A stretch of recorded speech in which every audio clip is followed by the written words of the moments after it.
Right, hello and welcome. We're here today to talk about the National Education Nature Park and specifically looking at that for the early years. That's a good start. There we go.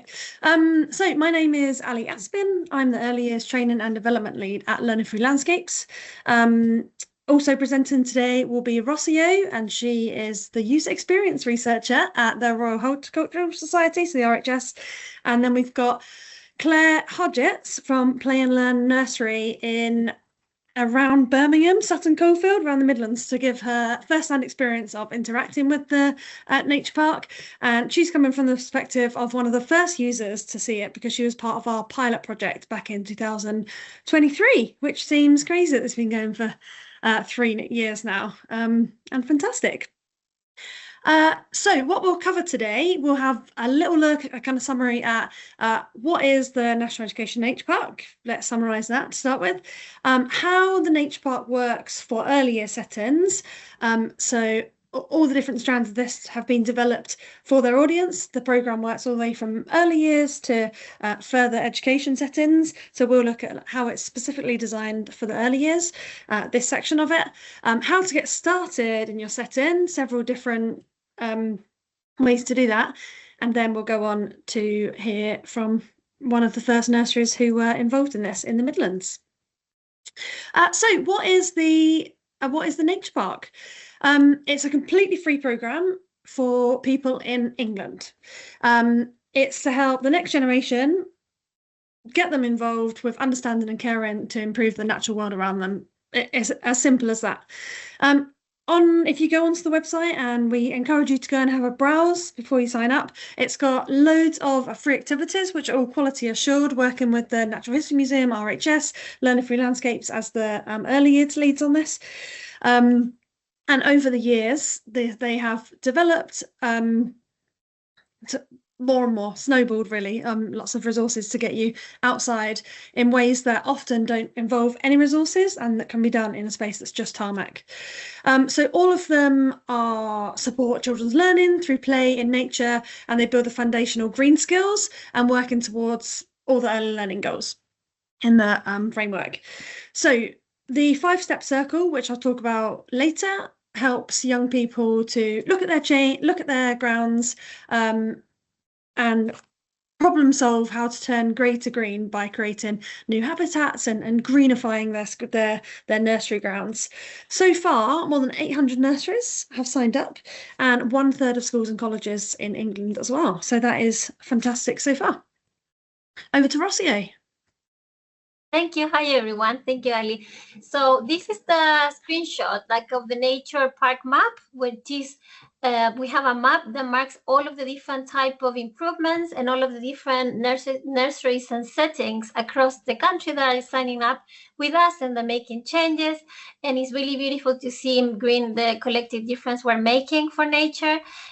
So because we're collecting data, and in nurseries we're not doing this heavily, but you can record changes in a way that is really hands-on and it's easy for you to accomplish. But the rest of settings can actually submit data and become and feel like real world scientists. So that way we can all, and they can be part of a global biodiversity research and boosting nature across the country.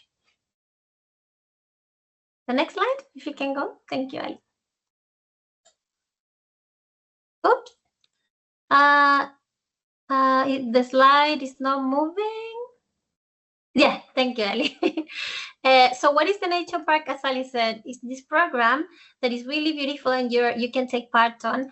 It's commissioned by the Department for Education and is led by the Natural History Museum in partnership and working with the RHS and other partners, including Learning Through Landscapes, that brings the early years expertise to our program.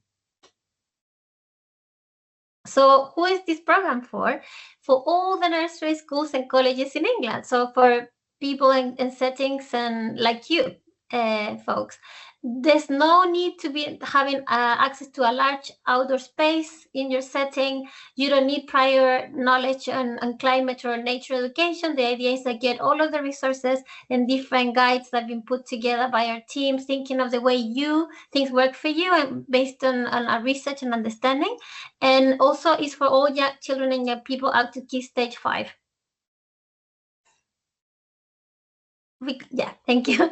And for the early years offer, we are encouraging the children to connect with nature, and they can in that way enhance their well-being and motivate them to protect nature as well. We also know that there's going to be an increase of the well-being of practitioners, early year practitioners like you, by taking part in these activities, and it's all linked to different the early learning and development of children at this stage. And it also allows them to develop foundational green skills that Ali's going to talk a little bit more about. Ali, back to you. Oh, thank goodness I was having a microphone issue, but it's back. So the 5-step process for early years. So these 5 steps are consistent throughout, whether you're working with 18-year-olds or with 3-year-olds. And they are 5 steps in a circle. So they go round and round and round and round. So the 5-step process is: first, you map your site or you gather information to understand your space a bit more. That might be going around with the children and counting the amount of green spots that are in your setting. It might be taking around a lens to look through, for example, a heart shape cut out of a piece of paper or a cross cut out of a bit of paper, and going around and saying, well, what have we got here? What is alive and what isn't? And what do we like and what do we not like in our space? Then it's looking at identifying opportunities, and we'll look at some of the activities for that later. So we're thinking, where is a space in our nursery setting that is kind of disused? It's a bit grey. It could do with some life, literally, in it, but it's accessible to the children. So we're doing this all through the lens of the child. Then we go to step 3, making decisions. Okay, we found this space. Yeah, this definitely has potential for some more life in it. What are some things we could do? So we're using some of the activities on the Nature Park website to work out which thing could go there. Is that a planter? Is that a water collection? Is that a dig pit? Is that something else? And we're working together with the children, for example, putting pictures of those in the bottom, then using Lego cubes to vote on the making a bar chart together to vote which one should go there. What would we use more? What would enhance our space the most? Then making change happen. So we encourage as much as possible. For example, if you put in a pond in a space where there was previously turf, you might cordon it off the area and then have children have at it at digging that pond for 4 weeks, giving them kind of trowels and simple tools to use, building their green skills before you might get some professional help in to dig that pond and put it in your setting. So you're making the changes as child-led as possible as well. And then the final step is that you're recording change. So you're finding a way to celebrate that. Before photos, often they're the ones you forget to take because it's a very boring picture of a tarmacked corner.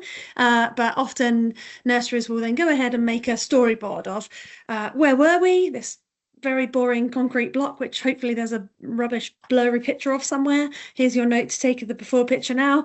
And then what we did, so pictures of the children mapping and deciding and making bar graphs with Lego and digging the pond. And then we've got the end piece of what it is now.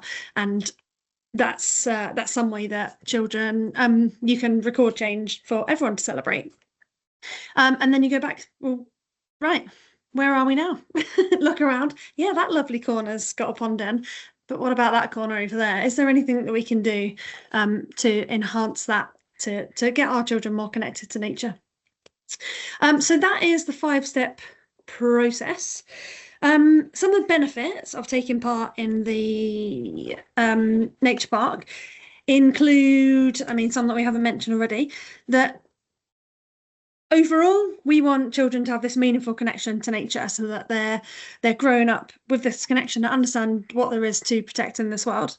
Not just one-off visits for a school trip to a local park once a year or something. We're wanting this every day. And in early years, we have that opportunity. Like often as they go up, they get less and less learning time outside, but nurseries have the opportunity to have this indoor-outdoor setting, and so why not enhance the outdoors as much as possible?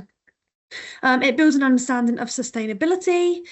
Being outdoors supports social and emotional well-being. It's known that children communicate more with each other when they're out there. You see more teamwork and partnership, and children enhancing their vocabulary with what they're seeing, but speaking more because they need someone to help them carry the stick, or they want to show them the worm they just found, and tell them to only pick it up for 5 seconds. So it needs to be moist to breathe.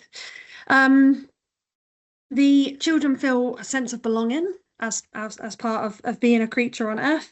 The project it gives lots of opportunity for open-ended learning and child-led learning. And finally, when they are involved, the children are part of this nationwide project, and they can look on the map. The map is like ever increasingly glowing to see, well, it's not just our 1 by 1 meter space that we've changed, or planters we've put in. Actually, we're a part of this bigger project, all working together to create more habitats, to create a greener England.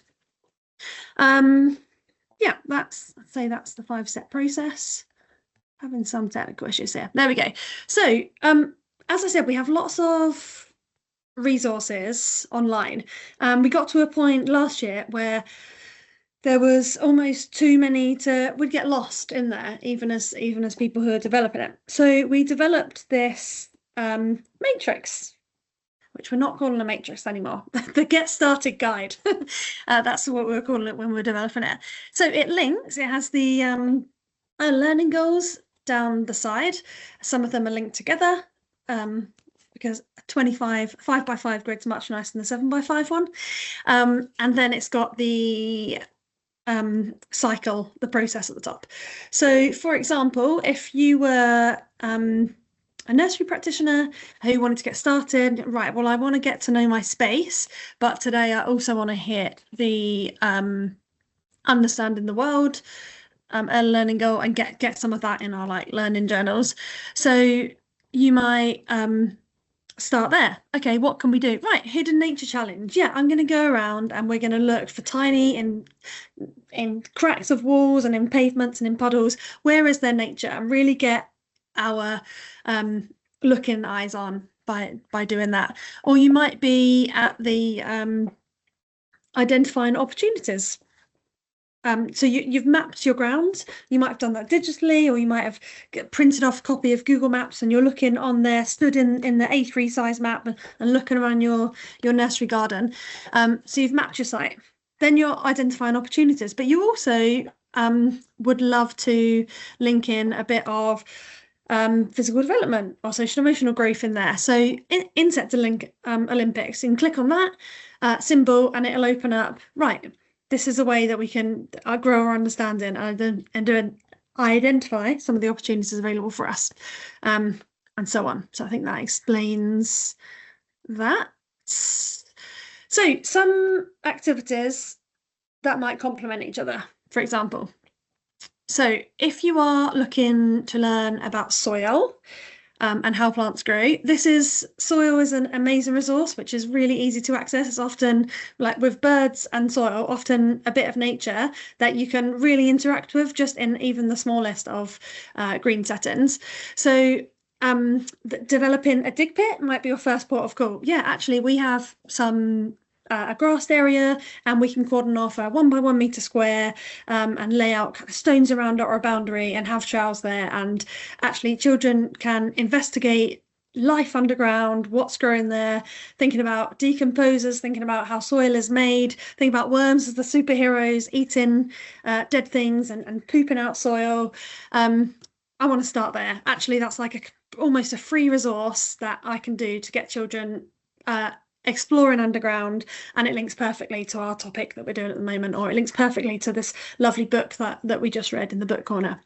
So once you've created a dig pit, you might go to how to identify soil texture, which is an RHS resource, and looking at, oh, there is more than one type of soil. So this is high scientific learning, but down to an early years curiosity level, where they're thinking, oh, so different plants need different soil to survive, which makes sense for all the different habitats that exist around the world, which might lead you onto the soil creation station, which is a activity where you give children like a pick a mix of resources. That might be clay, compost, sand, tiny rocks, dead leaves, and then they get to choose which portion of each goes into their soil. And they mix it, and then you put those in a space which has equal sunlight. They get equal water every day. You pop the same seed in it, fair tests and everything. And then over the weeks, you see, okay, which seed thrives in which soil, just giving them that understanding of what soil is made up of, and that soil is nutrient rich and feeding the plants, and that's where the food that we eat comes from. Some other complementary activities, we'll look at trees. You might even go to a local green space for this, or if you're a nursery based in a school setting, take a walk around the school grounds. And whilst in the early years we don't identify leaves, we have a leaf identifying activity, and that's just looking at similarities and differences between the leaves. That's looking at counting the number of points on a leaf. That's looking at the different elements of the leaf, the drip tip on the end that allows the water to drop down to the roots. So just seeing the diversity that exists in those, and then that might lead on to the anatomy of tree activity, which is a really fun activity where the children become the tree and think about the different parts of the trunk holding the tree together, and the jobs of the roots and the branches and the leaves and everything. All right, Rocio. Thank you so much, Ali. I wanted just to share and expand on all the beautiful examples you gave about the type of activities we can and you can develop in your settings with the children. And one of the things that we can, and we embedded in the LES offer, is how we can start working with role play ideas and green careers, for instance. So how we can start, and you can start trying and building those foundational green skills and the awareness of the actions that the children can take for nature. So there are certain activities that encourage problem solving and teamwork.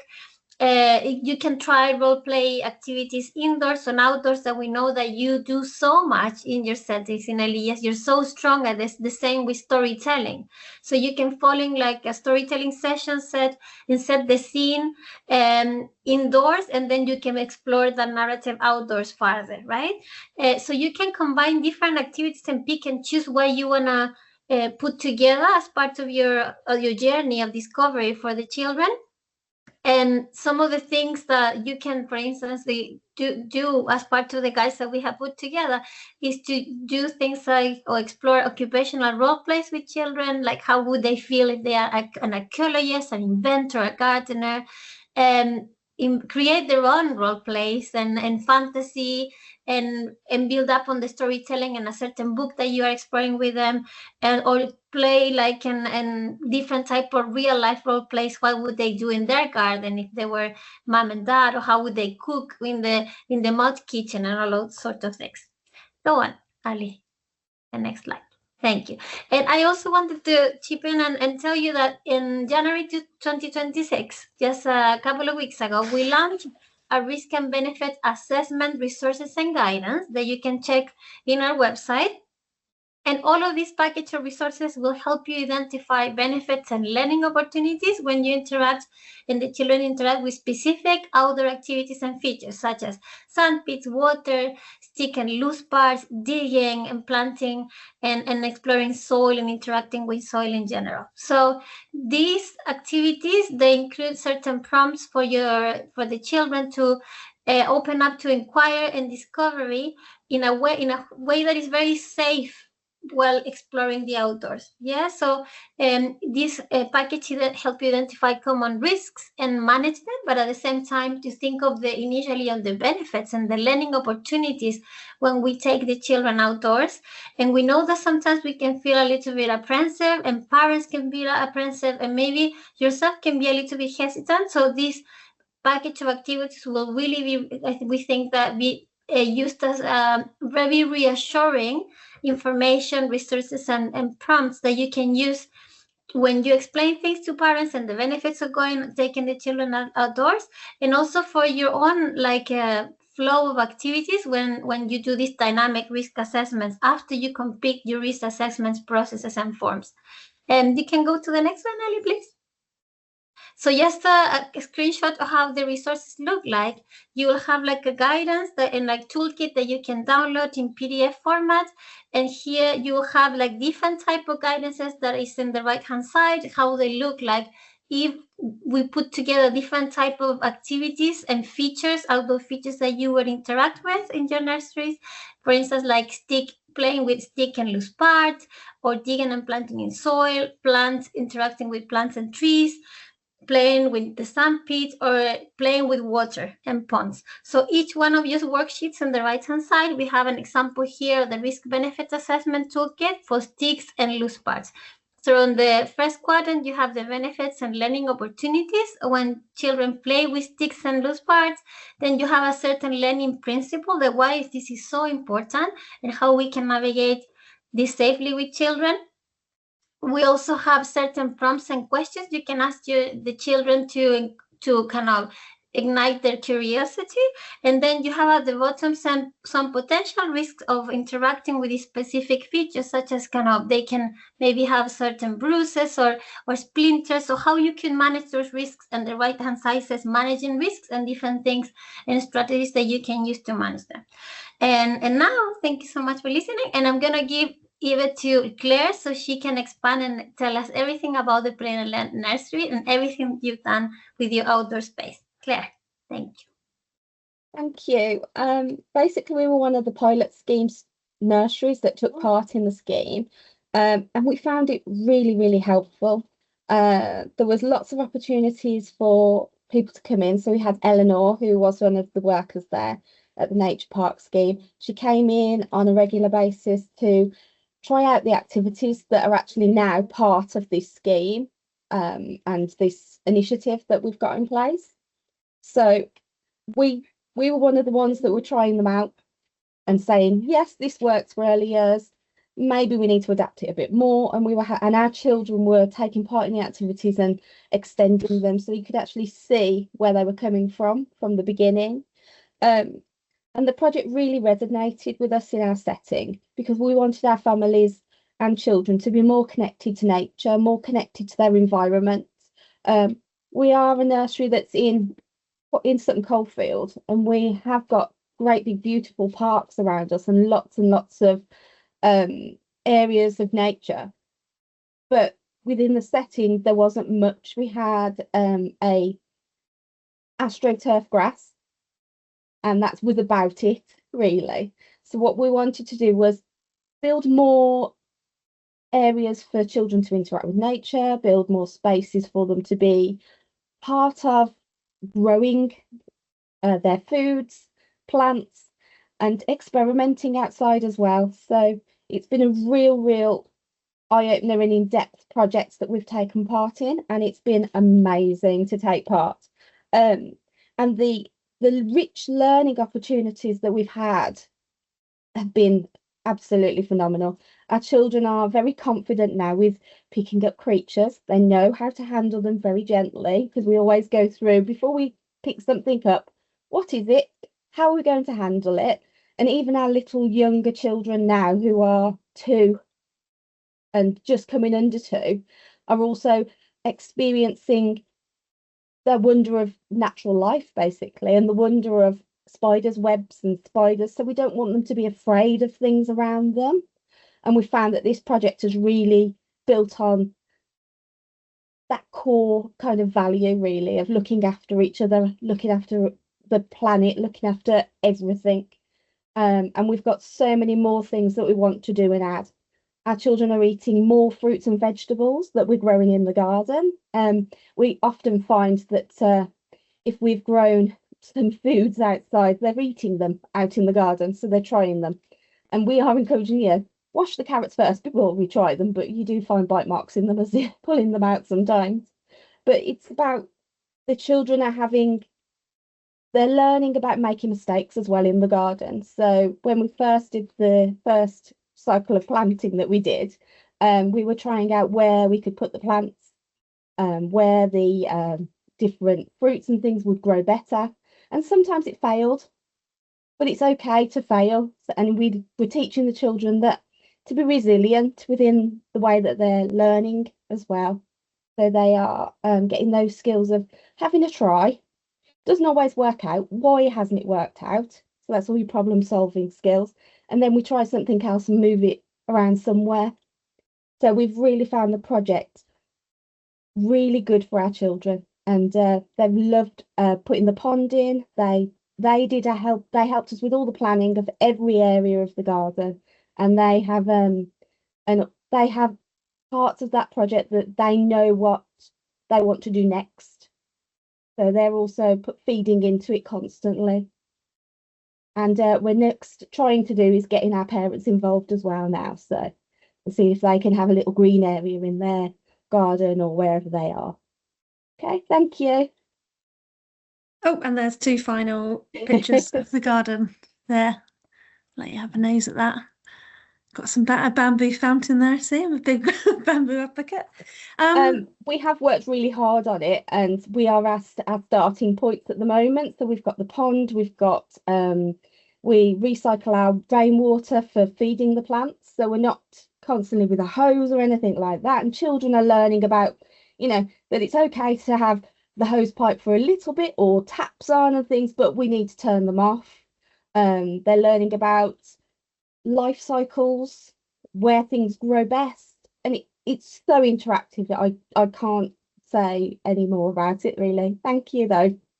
Oh, Claire, that was fantastic. It's always the best bit of the webinars, I think, hearing from the ground and hearing the impact that it's having on the little minds of the future generation.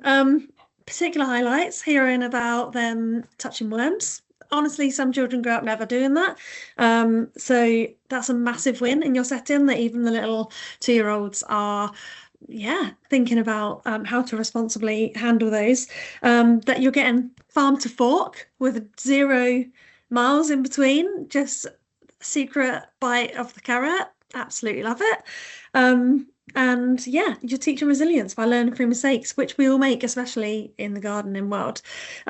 And even that final message that you've just said about collecting rainwater and them having this understanding of not overusing everything, and that actually we can collect this and then use it in this way. That was really wonderful. Thank you for sharing that with us, Claire. So hopefully we have answered most of your questions to do with the nature park in the early years. If you would like to get started, you can scan this QR code here or visit our guide on the website at the National Education Nature Park. Definitely best to scan that QR code because I don't know the website off the top of my head. And if you have any questions or queries, you can contact us at helloeducationnaturepark.org.uk with any questions.